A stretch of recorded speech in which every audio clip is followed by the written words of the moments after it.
Nisikilize. Nilikuwa nataka niongee na yule mama.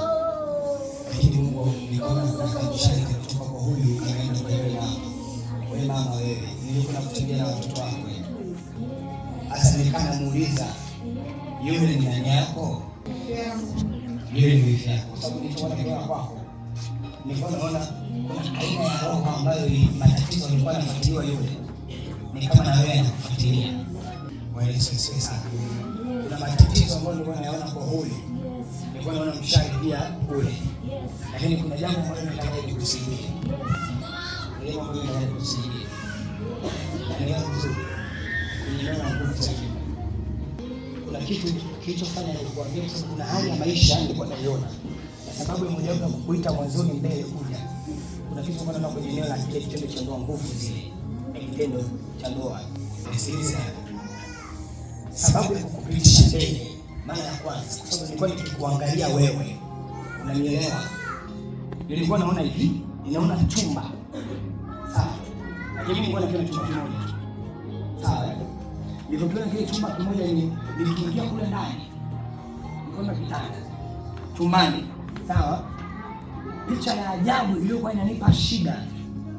Si unajua mtu ametangulia kitandani na wewe umefuata.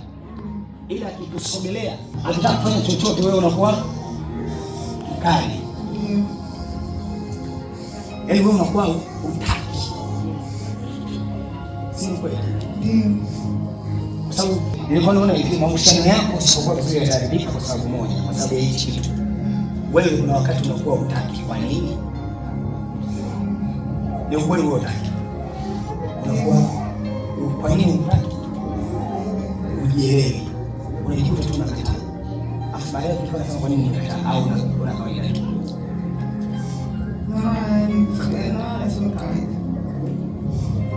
Unaweza kitu? Ukiwa na mume wako wewe wakati unakataa unakuwa uko kawaida. Sio mara moja. Profesa. Eleza kapita leo, kesho, kazi. Nisipongee na hiki. Wote tunaelewa tumanisha. Ni hivyo sio? Unaweza kitu?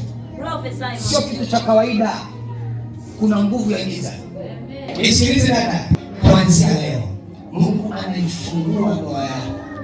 Na kuanzia leo hautakataa wala kujisikia kuacha kufanya. Mungu anamsaidia huyu. Anakusaidia na wewe.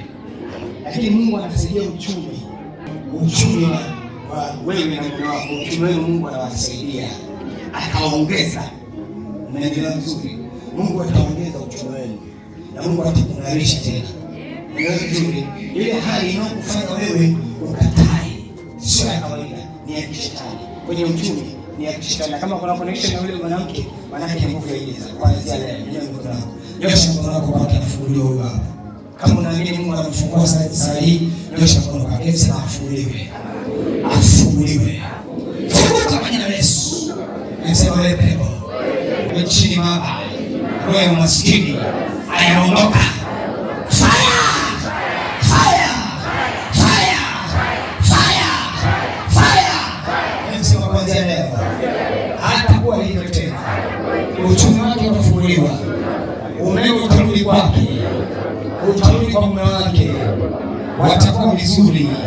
Kwa jina la Yesu. Nasema wanafunguliwa uchumi wao leo. Wanafunguliwa maisha yao leo. Wataifurahia ndoa yao. Katika jina la Yesu. Yesu.